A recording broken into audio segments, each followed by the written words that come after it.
పెన్షన్ల పంపిణీ కార్యక్రమంలో పాల్గొననున్న మాచర్ల శాసనసభ్యులు జూలకంటి బ్రహ్మానందరెడ్డి ఉదయం 6 గంటలకు వెల్దుర్తి గ్రామంలో పెన్షన్ల పంపిణీ, ఉదయం 7 గంటలకు మాచర్ల పట్టణం 13వ వార్డులో పెన్షన్ల పంపిణీ, ఉదయం 8 గంటలకు మాచర్ల మండలం భైరవునిపాడు గ్రామంలో పెన్షన్ల పంపిణీ, ఉదయం 9 గంటలకు ఉప్పలపాడు గ్రామంలో 17 కిలోమీటర్ల రహదారి నిర్మాణానికి భూమి పూజ, ఉదయం 10 గంటలకు దుర్గి మండలం కోలగుట్ల గ్రామంలో పెన్షన్ల పంపిణీ, ఉదయం 11 గంటలకు దుర్గిలో పెన్షన్ల పంపిణీ, మధ్యాహ్నం 12 గంటలకు కారంపొడిలో పెన్షన్ల పంపిణీ, మధ్యాహ్నం 1 గంటకు రెండు చింతల్లో పెన్షన్ల పంపిణీ కార్యక్రమాల్లో పాల్గొంటారు.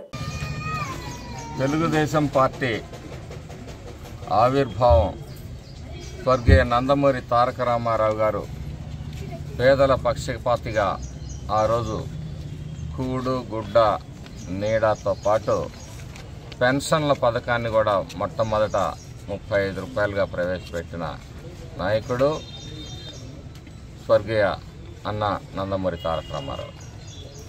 ఆ తర్వాత 200 రూపాయలు పెన్షన్ పెంచింది చంద్రబాబు నాయుడు గారు. ఆ తర్వాత 200 నుంచి 1000 రూపాయలు, 1000 రూపాయల నుంచి 2000 రూపాయలు చేసిన ఘనత కూడా మరి చంద్రబాబు నాయుడు గారిది అని చెప్పి సందర్భంగా తెలియజేస్తాం. 2000 నుంచి 3000 పెంచడానికి అవ్వాతాతల్ని మోసం చేసిన ప్రభుత్వం వైసీపీ ప్రభుత్వం. దశల వారీగా పెన్షన్ పెంచుతామని చెప్పేసి చివరి నెలలో 250 రూపాయలు పెంచి అవ్వాతాతల్ని మోసం చేశారు.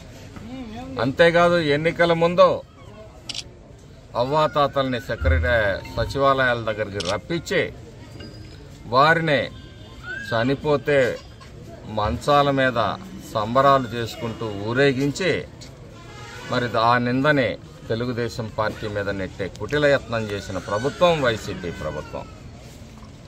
ఆ రోజు చంద్రబాబు నాయుడు గారు ఏ రోజైతే అనౌన్స్ చేశారో అవ్వాతాతలకు పెన్షన్ 4000 రూపాయలు చేస్తానని ఆ రోజు నుంచి కట్టుబడి మరి ఆ 3 నెలలతో పాటు పెంచిన 1000 రూపాయలతో 4000 కలిపి మొట్టమొదటి నెలలో 7000 రూపాయలు మరి అవ్వాతాతలకి ఈరోజు పెన్షన్ ఇస్తున్నారు. అంటే మరి పెద్దల పట్ల అలాగే వికలాంగులకి 6000 రూపాయలకి పెన్షన్ పెంచారు.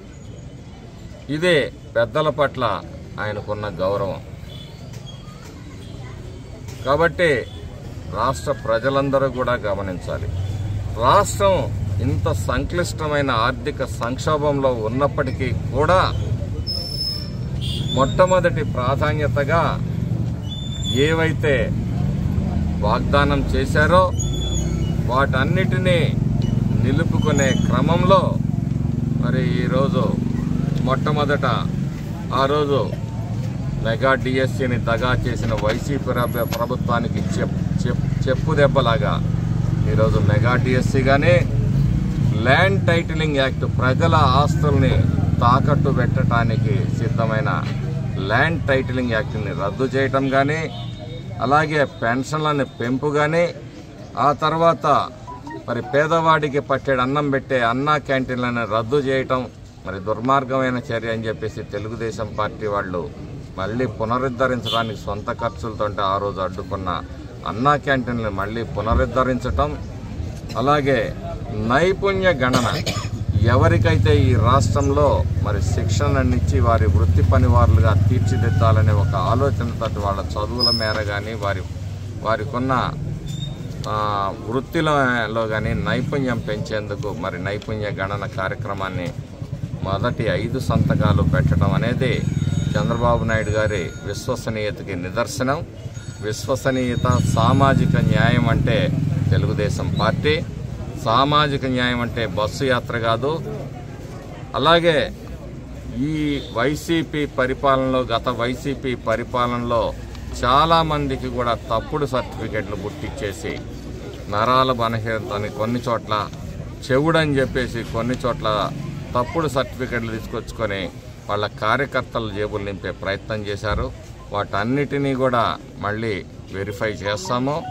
దోషులైన డాక్టర్లపై కూడా చర్యలు తీసుకుంటామని చెప్పి సందర్భంగా తెలియజేస్తా ఉన్నాను.